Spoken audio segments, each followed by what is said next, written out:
Graça e paz, queridos alunos da nossa escola dominical, irmãos e irmãs que participam desta classe maravilhosa de adultos deste trimestre, último trimestre de 2021, quarto trimestre, onde nós falamos de Paulo, o apóstolo Paulo, que nos deixou lições de vida, o ministério dele dos gentios para a igreja de Cristo.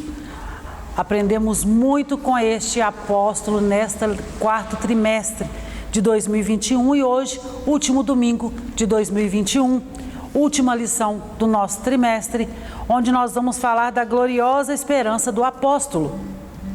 Na lição passada, nós falamos do momento que Paulo vivia, onde Ágabo profetiza para ele do sofrimento que ele passaria. Ele vê que a morte já ronda muito próximo ali, mas ele continua cheio de esperança e ele se dispõe a morrer por amor a Cristo, por amor ao Evangelho de Cristo. E hoje nós chegamos na gloriosa esperança do apóstolo Paulo, que justifica tudo aquilo que ele vem pregando. E nós vamos aprender mais sobre isto nessa lição número 13. Paulo, ele chega, né, no final, não é?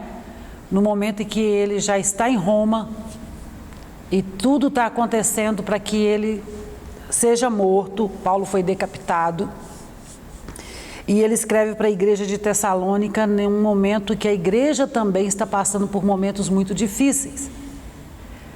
E essa gloriosa esperança que Paulo tem, nós como igreja do Senhor, nesse último momento nosso na terra, nós entendemos, e eu não sei se você sabe disso, que a segunda vinda de Cristo se dará em duas etapas. A primeira parte será nos ares, quando a igreja será arrebatada. Paulo diz no Tessalonicenses: irmãos, eu não quero que vocês sejam ignorantes a respeito dos que dormem. Porque aqueles que morreram em Cristo, irmãos, eles ressuscitarão primeiro. E depois nós, os que estamos vivos, seremos arrebatados, seremos tirados com força. E onde que nós vamos nos encontrar com Cristo? Nos ares. A igreja do Senhor que for arrebatada junto com os irmãos que morreram em Cristo, nós encontraremos com o Senhor Jesus nos ares. Essa é a primeira fase da segunda vinda. O mundo não verá, será uma vinda invisível para o mundo, mas para nós que estamos em Cristo, nós o veremos, encontraremos com Ele nos ares. E a segunda parte será quando Jesus já virá sobre a terra com a igreja, pisará na terra, todo olho o verá. Essa será a segunda e última parte da segunda vinda de Cristo. A primeira foi quando Ele nasceu, nós já sabemos disso, inclusive no dia 25 agora nós já celebramos o Natal, e glorificamos o nome do Senhor, nosso Deus, que enviou seu Filho Jesus para morrer por nós. E Paulo, voltando ao tema da nossa lição, da gloriosa esperança do apóstolo, Paulo está escrevendo para essa igreja de Tessalônica, no momento da igreja, que talvez você faça até uma ligação com o mundo hoje. Por quê? Porque a igreja de Tessalônica estava vendo os irmãos morrendo. Muitos estavam sendo levados para as arenas para morrerem, porque não negavam a Cristo, não negavam o Evangelho que estava sendo pregado e eles estavam aceitando e eles estavam morrendo. E aqueles que estavam debaixo da promessa da segunda vinda de Jesus estavam preocupados, sofrendo com aquilo e pensando, porque todo mundo vai ver Jesus voltando, mas esses que estão morrendo não verão o Cristo voltando. E isso estava trazendo um lugar de dor, uma desesperança para aquelas pessoas. Eles estavam há pouco mais de 30, 40 anos, ou 50, quando Paulo escreve essa carta para Tessalônica, depois de Cristo. Vamos dizer que entre 45 a 55 anos depois de Cristo. Nós estamos em 2021, irmãos e irmãs. E a igreja ainda prega a volta de Jesus. Mas muitos na caminhada já perderam a esperança da volta de Jesus. Muitos hoje não pregam mais sobre a vinda do Messias para buscar a sua igreja. E é sobre isso que nós vamos falar nessa lição. Texto áureo, 1 Tessalonicenses capítulo 5, versículo 8, diz assim: mas nós que somos do dia, sejamos sóbrios, vestindo-nos da couraça da fé e do amor e tendo por capacete a esperança da salvação. O que move a igreja na terra é a esperança da salvação. Isso é que faz com que eu e você continuemos na seara, anunciando o reino e aguardando o Cristo. Verdade prática diz assim: a esperança gloriosa da volta de Jesus traz sobriedade para as nossas vidas e disposição para exercer a fé e o amor em esperança. Porque é sobre isso que Paulo estava tratando com a igreja de Tessalônica, sobre a esperança da volta de Cristo, que é o que nos fortalece, que é o que nos dá ânimo. Quando nós perdemos a esperança, nós deixamos de crer que Ele está voltando. Nós desanimamos na caminhada. Nossa leitura bíblica em classe, 2 Timóteo 4, 6, 8, Paulo escreve ao seu filho Timóteo, na segunda carta, e ele diz assim, seu filho na fé, ele diz assim no versículo 6, porque eu já estou sendo oferecido por aspersão de sacrifício, e o tempo da minha partida está próximo. Paulo já estava se apercebendo de que ele, breve, estaria com o Senhor. Combati o bom combate, acabei a carreira, guardei a fé.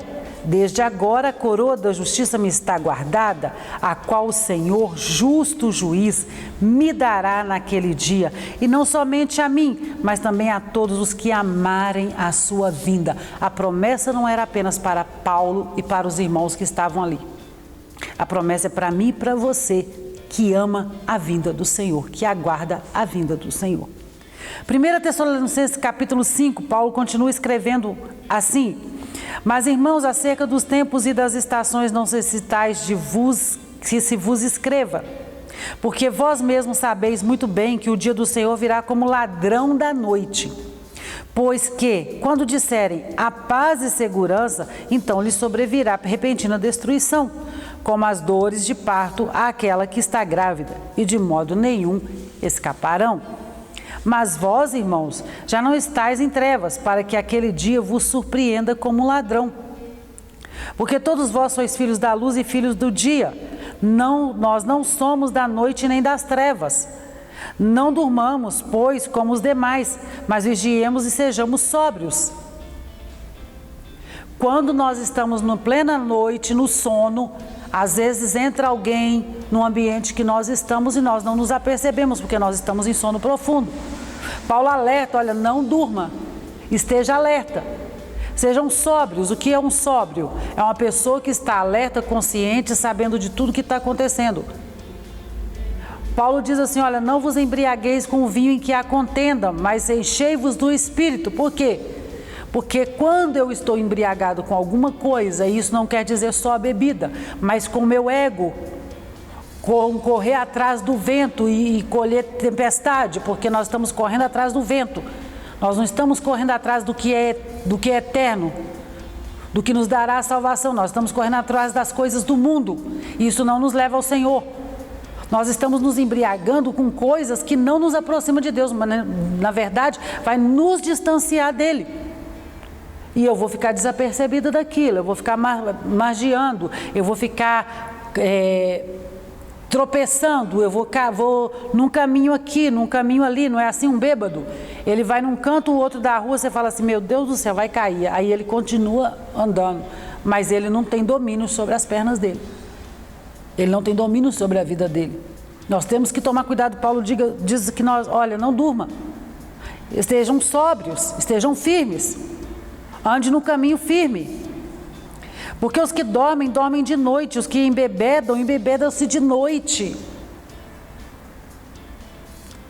E não tem noção de nada. Nós estamos vivendo uma geração que perdeu a noção, que perdeu a direção, que não ouve mais falar da vinda de Jesus, que não tem mais a esperança no coração da vinda gloriosa de Jesus e que não está se preparando para isso. Essa é a parte pior dessa geração. É uma geração que não se prepara para a vinda de Jesus. Hoje nós vivemos uma pandemia que assustou todo mundo. Alguns acordaram e disseram assim: olha, isso é sinal dos tempos. A Bíblia diz que no final dos tempos aconteceria tudo isso. Mas nós estamos nos embrenhando com as coisas da vida que são passageiras e estamos esquecendo da eterna, que é o céu. Mas nós que somos do dia, sejamos sóbrios, vestindo-nos da couraça da fé e do amor e tendo por capacete a esperança da salvação. Paulo, na primeira carta de Coríntios, capítulo 13, no último versículo, ele fala sobre o amor. E ele diz que no final de todas as coisas prevalecem a fé, a esperança e o amor. E ele reitera aqui em Tessalonicenses: mas nós que somos dos dias, sejamos sóbrios, vestindo-nos da couraça da fé e do amor. E tendo por capacete o que guarda a nossa mente, a esperança da salvação.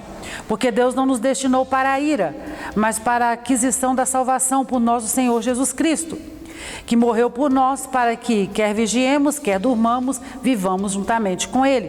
Pelo que exortai-vos uns aos outros e edificai-vos uns aos outros, como também o fazei. O que nós fazemos na aula da escola dominical é nada mais do que exortar, ensinar, chamar a atenção, falar daquilo que é o Senhor, ensinar sobre aquilo que é a palavra, porque o Espírito Santo nos orienta e o mesmo Espírito Santo fala com você. E nós estamos aqui porque nos foi dada uma missão e nós precisamos cumprir essa missão. Essa aula ela é uma oportunidade ímpar, irmãos e irmãs, para falarmos da esperança cristã. Todo verdadeiro cristão tem uma esperança latente em sua caminhada com Cristo. Neste mundo, a nossa esperança está em Cristo. O dia do encontro com o Senhor, essa é a nossa esperança. Jesus diz assim: eu venci o mundo. No mundo tereis aflições, mas tende bom ânimo, porque eu venci o mundo. Nós como cristãos, se eu amo a Cristo, se eu me identifico com as pessoas, se eu digo para as pessoas que eu sou um cristão, a principal esperança que arde no meu coração é o dia glorioso do encontro com o Senhor. E o apóstolo Paulo, ele cultivava diariamente essa esperança. Seu desejo era estar com Cristo para sempre. Então, irmãos e irmãs, que a lição dessa semana nos ajude a priorizar a esperança cristã em nossa caminhada com Cristo. Uma das bênçãos mais extraordinárias é perseverar a esperança cristã diante das experiências difíceis deste mundo. E nós precisamos batalhar para mantermos a nossa esperança. A nossa introdução diz assim: a última lição deste trimestre nos mostra que não podemos perder a esperança do céu em meio a sofrimentos e tribulações nessa terra. Essa esperança é a fonte da força dos fiéis que se apegam no que Deus realizou em Cristo Jesus. E a garantia dessa esperança é o fato de que o Espírito Santo nos fortalece, renova e confirma a herança eterna do nosso Deus. Que a esperança do apóstolo Paulo seja a nossa também. Nós tivemos um ano muito difícil. Pode até ser que tenha alguém por aí que passou por 2021 tranquilíssimo. Parabéns! Que coisa maravilhosa! Mas para a maioria de nós foi um ano muito difícil. Um ano de lutas e algo que nos trouxe vida, que nos fez levantar pela manhã e caminhar, foi a esperança em Cristo Jesus. Essa esperança que nos move. E Romanos capítulo 15, versículo 13, olha o que Paulo escreve. Abra sua Bíblia, por favor. Na carta de Paulo aos Romanos, no capítulo 15 e no versículo 13. Você pode ler comigo, por favor? Ora, olha que lindo que Paulo escreve.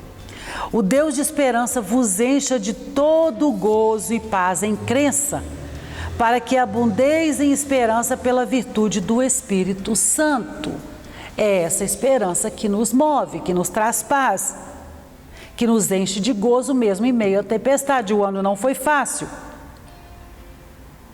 E esse termo esperança no grego, ele diz que ele traduz-se em expectativa favorável e que traz confiança. A esperança, ela é uma expectativa favorável e que nos enche de confiança de que nós vamos conseguir. Então, essa esperança que nos enche de gozo. Primeiro tópico da nossa lição diz a consciência de Paulo diante da morte. Primeiro subtópico, uma morte como oferta de sacrifício. Paulo tinha convicção disso, de que ele estava se deixando gastar e que quando chegasse a hora de morrer, que ele fosse morto pelos inimigos dos cristãos, por aqueles que perseguiam a igreja, ele estaria fazendo um sacrifício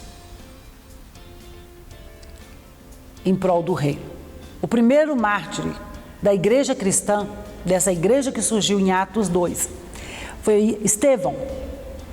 E nós já vimos isso lá no início do nosso trimestre, que Paulo, quando Paulo surge no livro de Atos, ele já surge consentindo na morte de Estevão.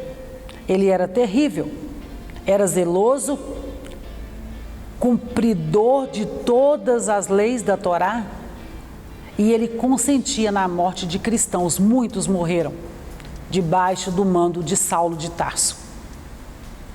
E a aparição dele no livro de Atos já começa com ele consentindo na morte de Estevão, o primeiro mártir cristão.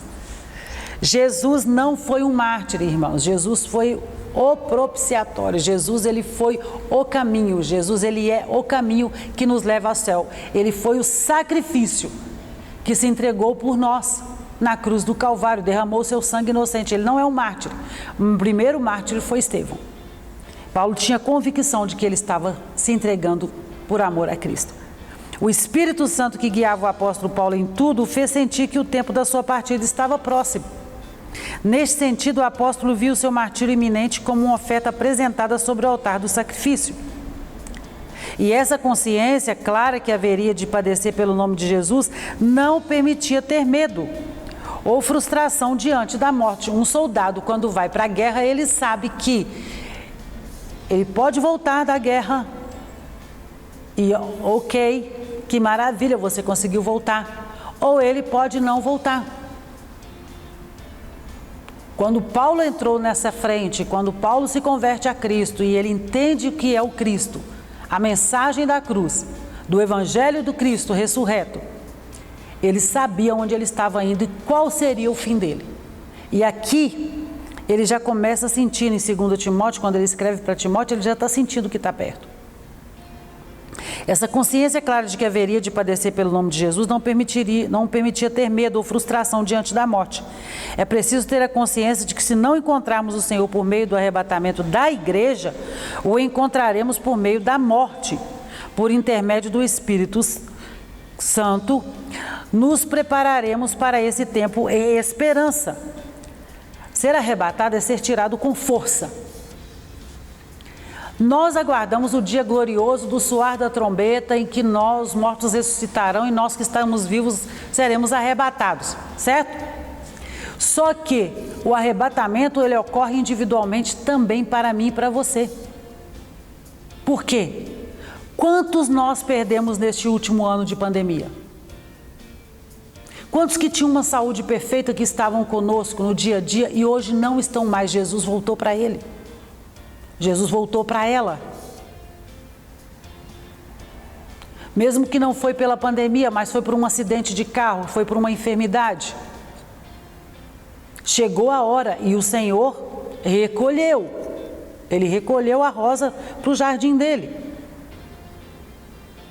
E o Espírito Santo nos prepara para este momento, se nós estivermos conectados com Ele.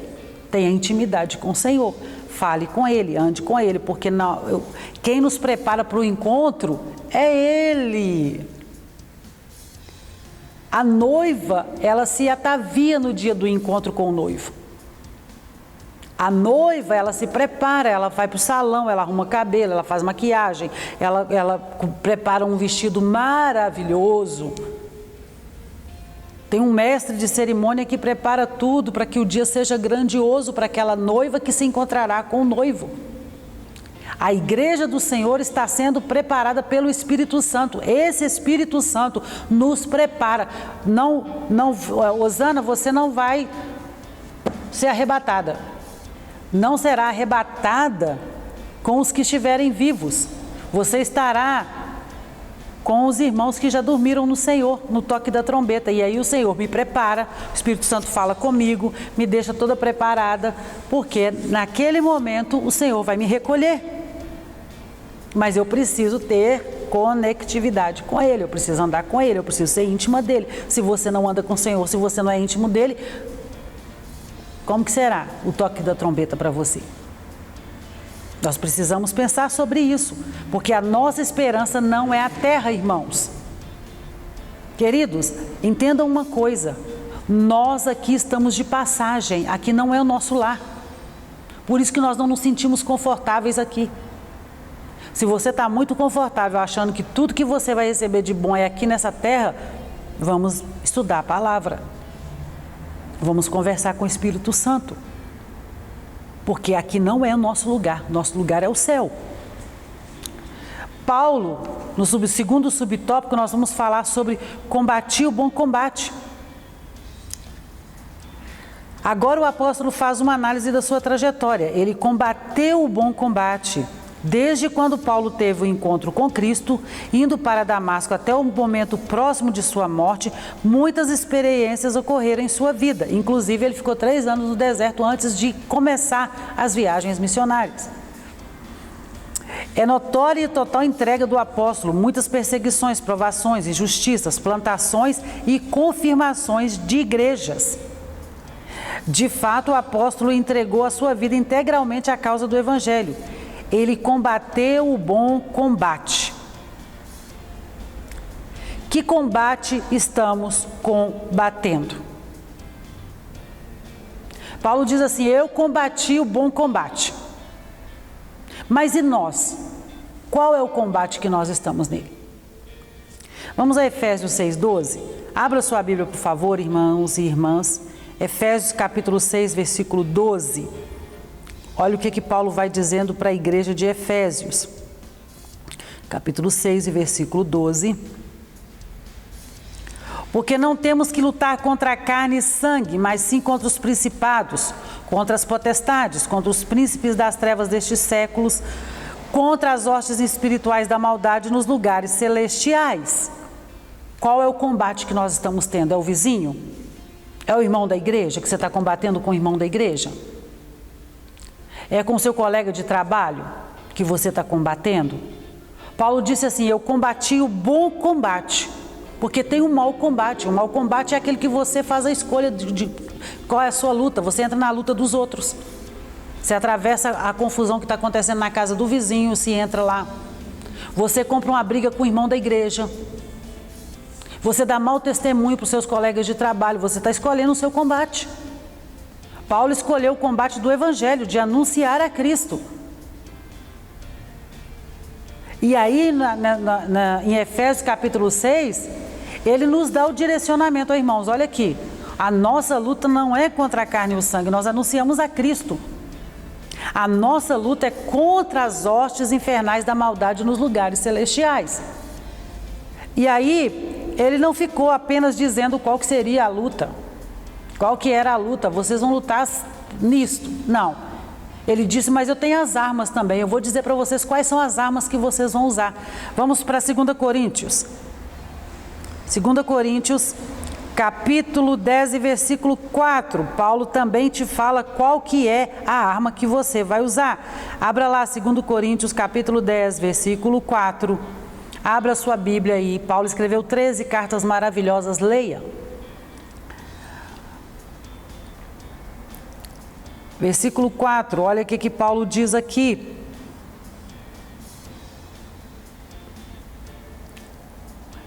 Porque as armas da nossa milícia não são carnais. Ele diz assim, a nossa luta não é contra a carne nem o sangue. Aí ele vem dizendo o que você vai usar. As armas da nossa milícia não são carnais, mas sim poderosas em Deus para a destruição das fortalezas. As armas são espirituais, porque a nossa guerra não é contra a carne e nem contra o sangue. Esse é o combate. O combate que Paulo estava inserido era contra as hostes da maldade. O combate que Paulo estava inserido era vencer todos os dias anunciando o Evangelho de Jesus, tirando pessoas do inferno e trazendo para a sua gloriosa luz, para a luz do Senhor. Nós precisamos saber qual é a causa do nosso combate, porque essa causa é a nobre causa do Evangelho. Que o autoexame de Paulo seja exemplo para nos autoexaminar também. E eu quero fechar esse segundo subtópico com Romanos 8, versículo 28. Romanos capítulo 8, versículo 28. Vamos ler juntos? E sabemos que todas as coisas contribuem juntamente para o bem daqueles que amam a Deus, daqueles que são chamados por seu decreto. Nós estamos num combate. E nós sabemos que todas as coisas cooperam para o bem daqueles que amam a Deus. Esta era a visão de Paulo.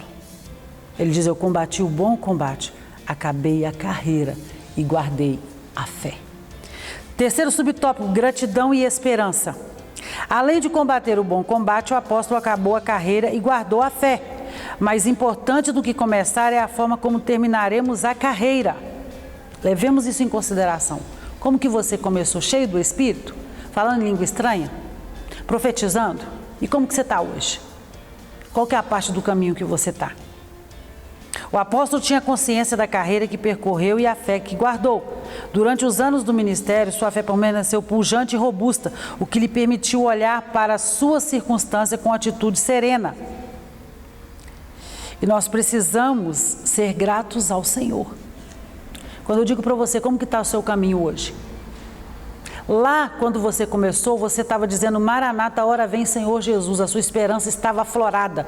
Você estava dizendo: eu estou no caminho certo, o caminho que vai para o céu. Eu tenho que resistir às obras da carne. Eu tenho que lutar pelo céu. Porque chegar no céu é uma luta. Não é fácil, não. Nós temos que renunciar todo dia à nossa carne, todo dia à nossa vontade. Temos que santificar todos os dias, porque sem a santificação nós não veremos a Deus. E se nós não seguimos a paz com todos, também não. É todo dia. Mas nós precisamos ser gratos ao grande amor que Deus teve por nós. Embora não pudesse evitar a morte física, sabia que estar com o Senhor era a coroação da sua trajetória. Temos confiança e desejamos antes deixar este corpo para habitar com o Senhor.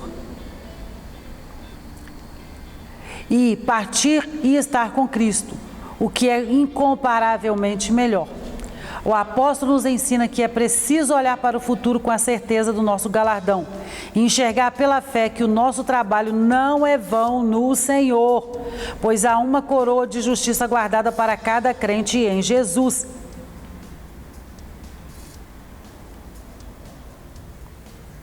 Há uma esperança, há uma coroa preparada para cada um de nós.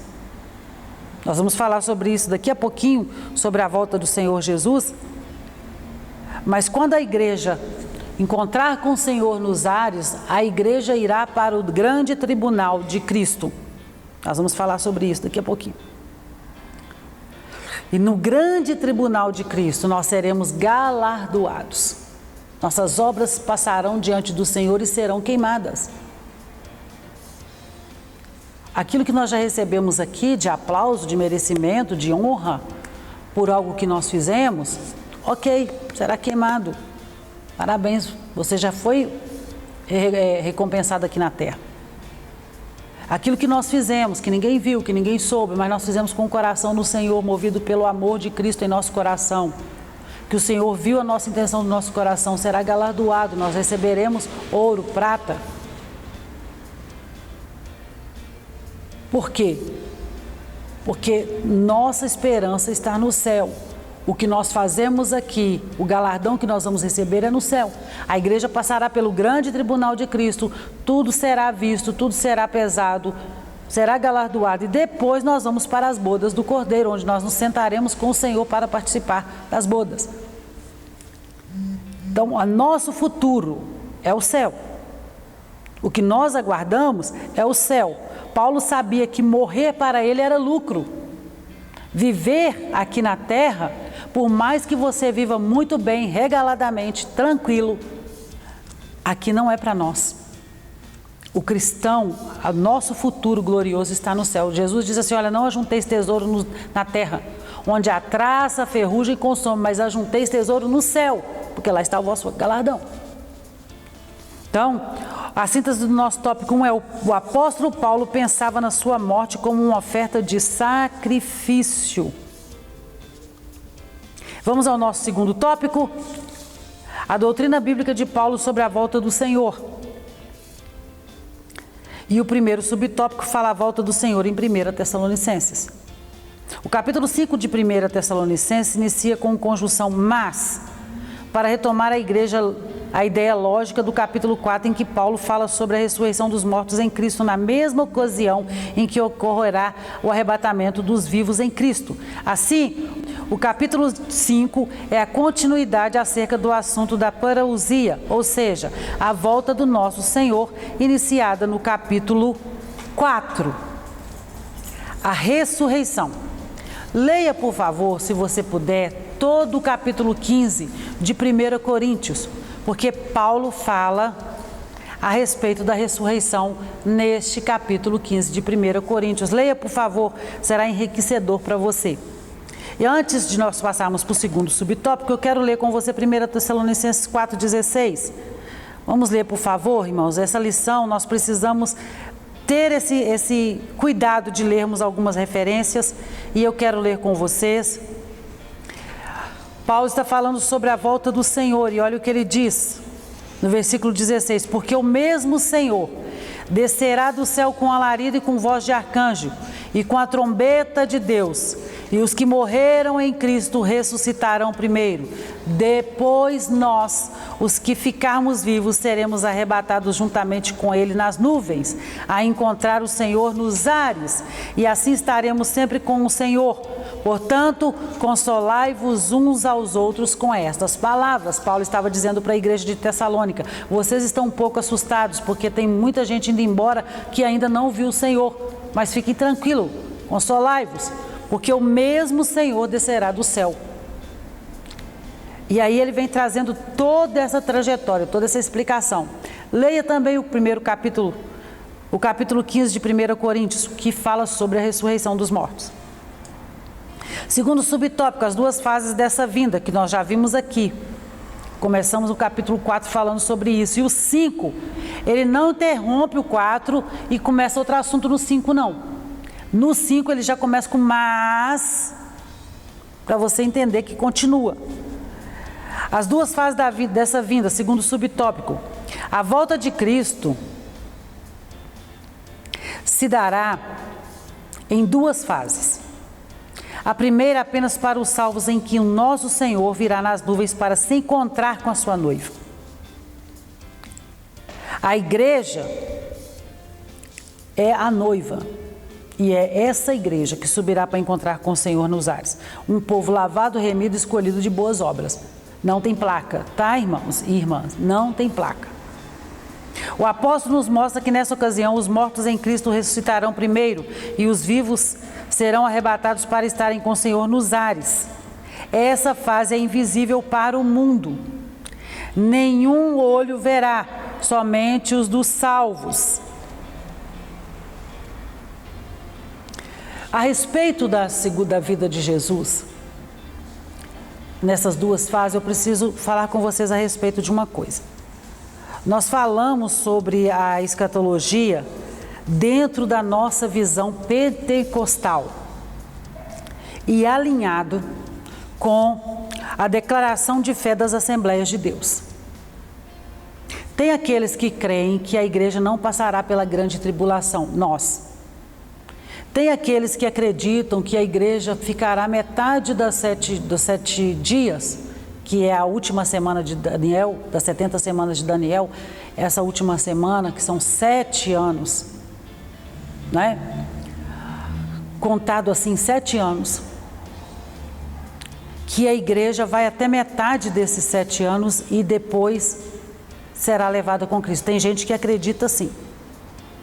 E tem aqueles que acreditam que a igreja passará sim por toda a grande tribulação. Tem algumas pessoas que acreditam assim. Não é o nosso caso. A Igreja Assembleia de Deus, da sua declaração de fé e doutrinária, prega, crê que a igreja será arrebatada antes da grande tribulação. Por que, Osana? Porque a grande tribulação será o derramamento da taça da ira de Deus sobre toda a terra. E a igreja, nós entendemos que não passará sobre o tratamento de Deus com a terra. A igreja será levada antes da grande tribulação. A última semana de Daniel, a igreja não estará na terra. Pelo contrário. E aí, se você tem dúvida a respeito disso, leia, por favor, Daniel capítulo 9, do versículo 24 ao 27, sobre as 70 semanas. A 69ª semana parou, foi interrompida, terminou, quando Jesus veio e morreu. Jesus veio e morreu, interrompeu-se a 69ª semana. E nós estamos nesse interstício, nesse pedaço de tempo. Quando a igreja for arrebatada, nós entraremos a terra entrará na última semana de Daniel, que é a 70ª semana. Vamos continuando. Será uma chegada em que nosso Senhor descerá em glória e literalmente será visto pelo mundo todo. Essa é a segunda parte da segunda vinda. Quanto tempo isso vai demorar para acontecer, Osana? De quando a igreja subir com Jesus para o céu e o Senhor Jesus voltar para a terra, para todo olho ver. Quanto tempo vai se dar? 7 anos, irmãs. Só que tem uma coisa. Nós temos que pensar e entender que o nosso tempo não é o tempo de Deus. Será contado 3 anos e meio de paz e 3 anos e meio de tribulação, porque será o tempo que o anticristo reinará sobre a terra. Nesses 7 anos de tribulação na terra, a igreja não estará aqui, nós seremos arrebatados. Nós voltaremos com o Senhor à terra quando o Senhor vier sobre a terra para todo olho ver, que é a segunda vinda do Senhor. Será uma chegada em que o nosso Senhor descerá em glória e literalmente será visto pelo mundo todo, especialmente pelos judeus. E aí nós vamos ver a referência de Zacarias, capítulo 14, versículo 2 e 3. Porque os judeus, eles ainda esperam o rei. Eles ainda esperam o Messias. Nós, igreja, que cremos na morte de Jesus Cristo, na sua ressurreição, nós entendemos que Jesus já veio e voltará para buscar a sua igreja. Mas os judeus, eles não acreditam assim. Os que não acreditam no Cristo, eles acreditam que o rei ainda não veio. O rei esperado por eles. Em Zacarias capítulo 14, versículo 2 e versículo 3, olha o que diz a profecia de Zacarias. Vamos desde o primeiro versículo. Eis que vem o dia do Senhor em que os teus despojos se repartirão no meio de ti. Versículo 2. Porque eu ajuntarei todas as nações para a peleja contra Jerusalém, e a cidade será tomada e as casas serão saqueadas, e as mulheres forçadas, e metade da cidade sairá para o cativeiro, mas o resto do povo não será expulso da cidade. E o Senhor sairá e pelejará contra essas nações, como pelejou no dia da batalha. Jesus, ele vai descer no Monte das Oliveiras. Leia o livro de Zacarias, irmãos. É maravilhoso para você entender o que será a volta do Senhor. Nós erramos porque nós não conhecemos as Escrituras. Nós ouvimos várias coisas a respeito do fim do mundo, nos acomodamos inclusive. Tem gente que nem acredita mais porque parou de estudar a palavra, não lê mais a palavra. Então, nessa ocasião, Jesus Cristo livrará pessoalmente a nação de Israel dos exércitos confederados pelo anticristo. desfazendo-os com seu poder. O texto de Isaías diz que ele pisará no Monte das Oliveiras e vai fender. Todas as nações estarão reunidas para destruir Israel. E o próprio Jesus descerá e destruirá a todos. É lindo isso, né, irmãos? Vencendo o anticristo, o falso profeta, o diabo, para implantar o reino do milênio. Nos 7 anos da grande tribulação em que a terra estará passando, 3 anos e meio de paz, 3 anos e meio sob o domínio do anticristo, onde estará a igreja, Osana? A igreja estará no céu com o Senhor Jesus, passando pelo tribunal de Cristo. Depois nós vamos às bodas. No final dos 7 anos a igreja vem com Jesus. Jesus destrói a besta, o falso profeta e o anticristo. E instala-se aí um milênio, 1000 anos de paz que reinará sobre a terra. Vamos continuando. Nosso terceiro subtópico, sobre a grande tribulação. Não passaremos pelo período do juízo divino, denominado de a grande tribulação. A igreja do nosso Senhor será retirada antes do período do derramamento do santo juízo, quando o anticristo instalar o seu governo mundial. Não estaremos mais aqui. Ao final desse período, juntos de Cristo, contemplaremos a destruição do anticristo e do falso profeta no lago de fogo. Esse ensinamento mostra aos Tessalonicenses, bem como à igreja atual, que vale a pena confiar e esperar na volta do Senhor. É isso que nós anunciamos, é isso que pregamos, nós estamos confiando na volta do Senhor. E quando eu disse ali atrás para vocês a respeito da ira de Deus que será derramada sobre a terra na grande tribulação, por que nós anunciamos que nós não passaremos pela grande tribulação? Quando Deus anunciou Noé, disse: Noé, constrói uma arca porque eu vou destruir o mundo, porque a maldade do homem estava demais e ele não via ninguém que pudesse ali ser salvo. Ele viu Noé e ele disse: Noé, constrói uma arca, eu vou te dar as medidas, tudo que você vai fazer, você vai colocar todos que aceitarem essa pregação. Você vai dizer que eu vou destruir o mundo com água. Aqueles que crerem entrar com você na arca, ok, serão salvos. E Jesus diz assim na sua palavra, quando Jesus está ministrando, ele diz que como foi nos dias de Noé. Então ele está dizendo para nós como será. Casavam-se, davam-se em casamento, nós estamos vivendo isso. Até que fechou-se a porta. A porta será fechada. O Senhor está anunciando, nós estamos pregando que Jesus está voltando. Muitos não acreditam, mas Jesus está voltando, assim como não acreditavam em Noé. Noé construiu a arca, colocou sua família, fechou a porta e a chuva caiu. Eles não acreditavam porque não chovia na terra, irmãos. Jesus livrou a família de Noé. Quando Deus fala para Abraão assim: olha, eu vou destruir a cidade de Sodoma e Gomorra porque cheira mal as minhas narinas, o negócio está muito feio lá, eu vou acabar com aquela cidade. Abraão, ele vai falando com Deus: se tiver 50, se tiver 100, se tiver 10, se tiver 5. No final das contas, ele fala: só tem Ló.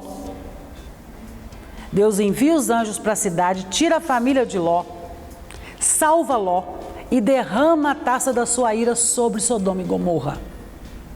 Não será diferente com a igreja. Por isso que nós cremos e pregamos e anunciamos que a igreja de Jesus será arrebatada antes da grande tribulação.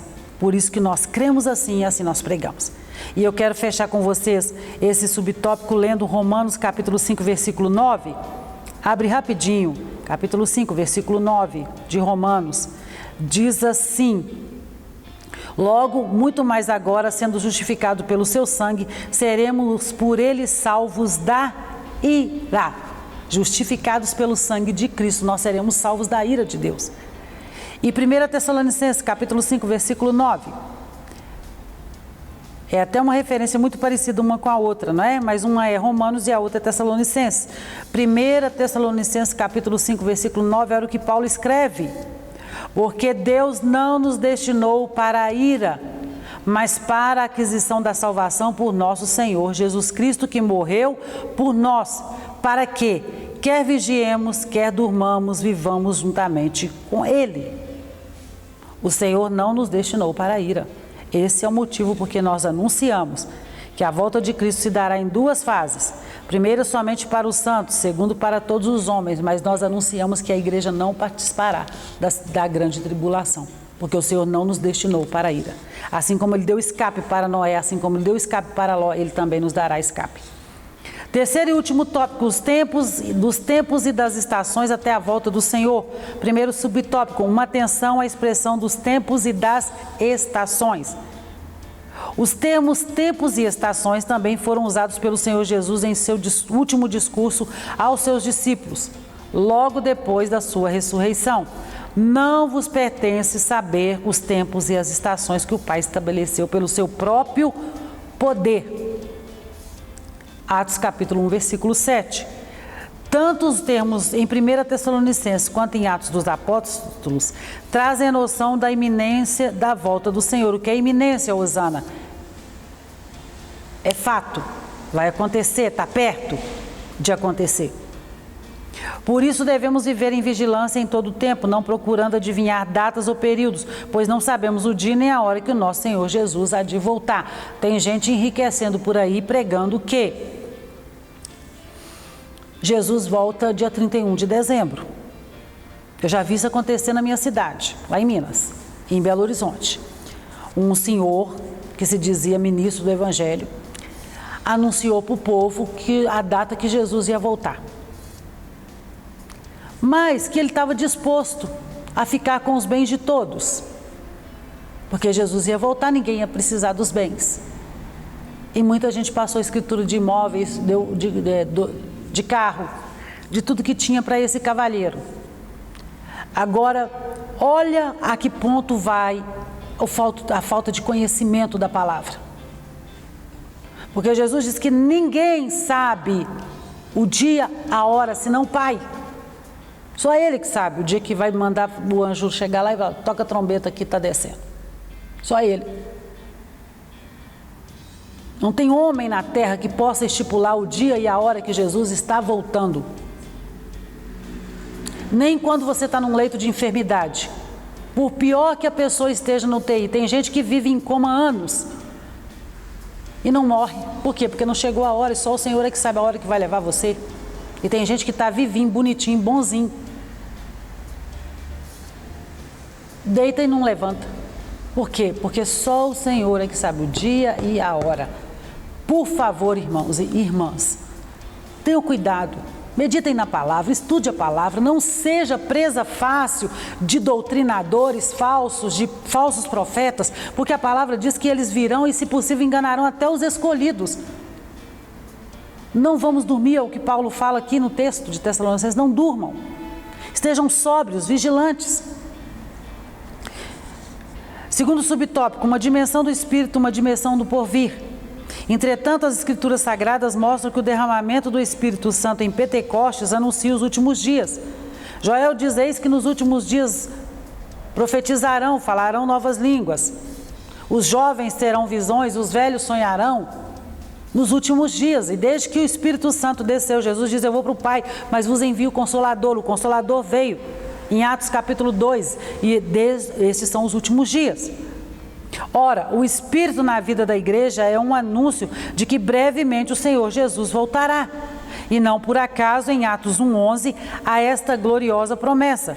Olha o que os anjos dizem para todos aqueles que estavam ali, vendo Jesus ser assunto ao céu. Varões galileus, por que estáis olhando para os céus? Esse Jesus que dentre vós foi recebido no céu, há de vir assim como para o céu o viste ir. E para fechar esse subtópico, vamos ler 1 Coríntios 3,15. 1 Coríntios capítulo 3, versículo 15. Olha o que Paulo também escreve. Se a obra de alguém se queimar, sofrerá detrimento, mas o tal será o salvo, todavia, como pelo fogo.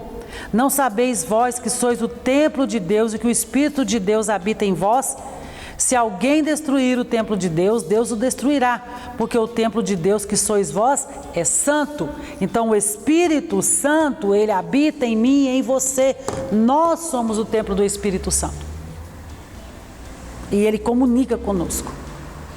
E Ele nos convence do pecado, do juízo, da morte. Estejamos atentos, estejamos caminhando com Ele, sejamos um com Ele. Terceiro e último subtópico, o Espírito e porvir, temas da nossa pregação.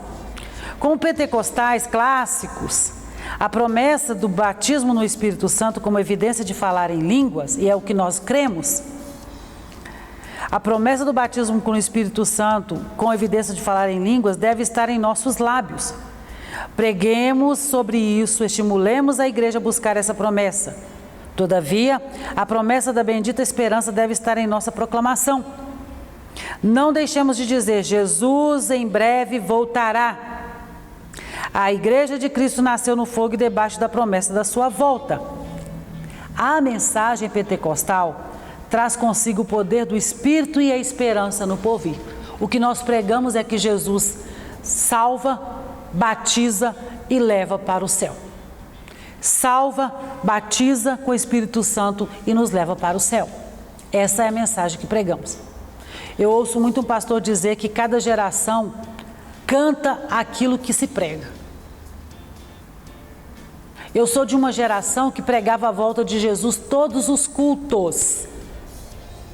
Pregava o arrependimento, arrependei-vos porque está perto a vinda do Senhor. E os hinos que se cantavam na igreja eram sobre arrebatamento.